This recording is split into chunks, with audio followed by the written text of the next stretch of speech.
Жамбыл облысында жасы 70-тен асса да кәсіппен айналысып жастарға үлгі болып жүрген ақсақал тұрады.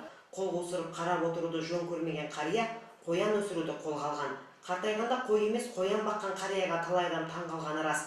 Бірақ бизнестің өңірде жоқ жаңа түріне түрен салған ақсақалдың арманы асқақ. Балаларын сұранысқа ие кәсіпке баулып, ұрпағына мол мұра етіп қалдыруға ниетті.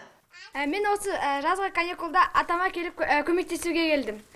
Мен бұл қояндарға жем берем, су берем, шөп берем. Қазір кәсіпкер қарияның қорасында 200-ге жуық қоян бар. Фландер великан аталатын тұқымдарын өсіруде. Келешекте қоян санын 1000-нан асыруды жоспарлап отыр. Мейрамханаларда таңсық тағам ретінде ұсынылатын қоян етіне қазірден сұраныс көп дейді қария. Октябрь-ноябрь айларында жаңағы Қытай жаққа барып, загранпаспорт алып қойдым. Сояққа барып, жаңағы мына қоянның терісін өңдейтін жаңағы бояуларын, дәрі-дәрмектерін алып келіп, сөйерден кішкене білетіндерден технологиясын үйреніп келейін деп отырмын.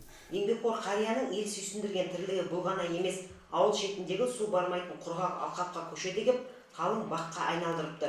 Бүгінде 400 түп алма ағашының жемісін бүкіл ауыл тұрғыны тұтынып отыр. Қартайдым деп қол қусырып отырмай, кәсіптің көзін тапқан қарияның тірлігі көпке үлгі.